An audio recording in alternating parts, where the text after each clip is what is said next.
masustansya po yun, kaya kainin niya yung balat. Yung saging. Ikaw naman kasi, diva. Ba ako sa isang ka pinaglalagalag. Alam mo naman magkikita-kita pa tayo. Diba? Yan ang usapan natin, diba? Diba, diva? Diva! Sumagot ka naman! Oo nga, no. Sige po Kuya Maki, ito na lang po muna. Come. Tika. Diva. Kising. At saka, Kuya Maki, Ingo, nabasa ko din sa internet, isa pa ang paraan para makatulong tayo sa pag-iwas sa baha, yung tinatawag na recycling o pag-recycle. Tulad nito, tingnan niyo, yung lumang lata, ginawang lalagyan ng colored pencil. Tapos, yung bote, ginawang flower vase. Tapos yung mga lumang plastic ng juice, ginawang bag. Ayan, art. Galingan mo nga. Tapos, pagtapos na yung obra mo, ipakita mo sa amin. Ano ba yung dinidrawing mo? Dakpil! Bakit ganyan kulay mo? Ano? Anemic ka ba? Ano? Diba, mahilig ka naman kumain ng mga gulay na masustansya sa vitamina A hanggang vitamina E. Ano? Anyari? Tulong. Okum! Hello?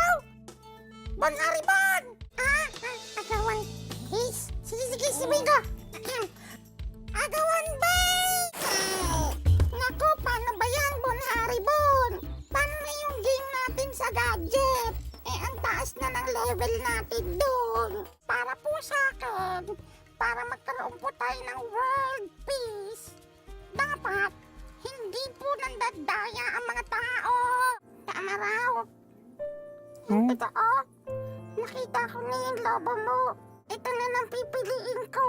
Tama raw. Sorry kalimutan na natin yung nangyari kanina. Tsaka, salamat sa pagsasakripisyo mo para sa amin. Dahil doon, natutunan kong unahin ang iba kaysa sa sarili ko. Eto na, tama raw.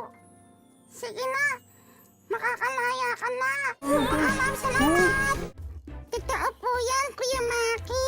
Lagi natin tandaan mga bata na ang tunay na magandang asal ay galing sa isang maganda at hindi makasariling kalooban.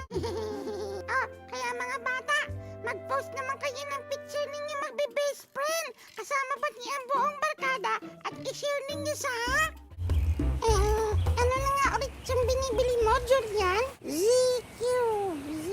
Ngayon ko lang narinig yun wala kami nun Bagong uso ba yun?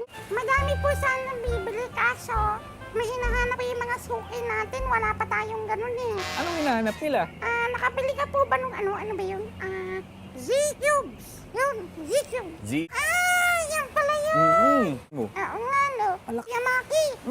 Nabasa ko po gulay yung mga flavor niya Pareho lang din po ba ito ng epekto katulad ng gulay? Pareho ba ng epekto sa kalusugan namin mga bata?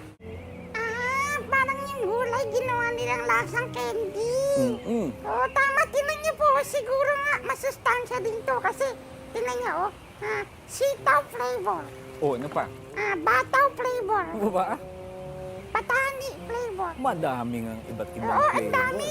Lahat ng gulay dun sa bahay kubo nandito. Ako naman po. Mula ngayon, pipiliin ko na talaga yung mga kakainin ko. Yung puro masusustansya na lang. Pasensya na. Tumatawag pala kayo. May nangyari? Sa akin?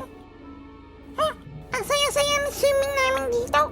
Pag-ahon ko, ito nangyari. I-check ko sana yung mga iba pang bumati sa akin. Pero bigla na lang hindi ko na ma-access yung account ko. Hala, ano nangyari doon? Hindi ko na ma-access. Salamat po, Kuya Maki. Hayaan niyo po, simula po ngayon, lagi ko nang tatandaan at lagi niyong tatandaan. Tama. Dahil sa nangyari, gusto ko tuloy matutunan ang wika ng aking pinagmulan. Gusto ko matutong mag-Boholano.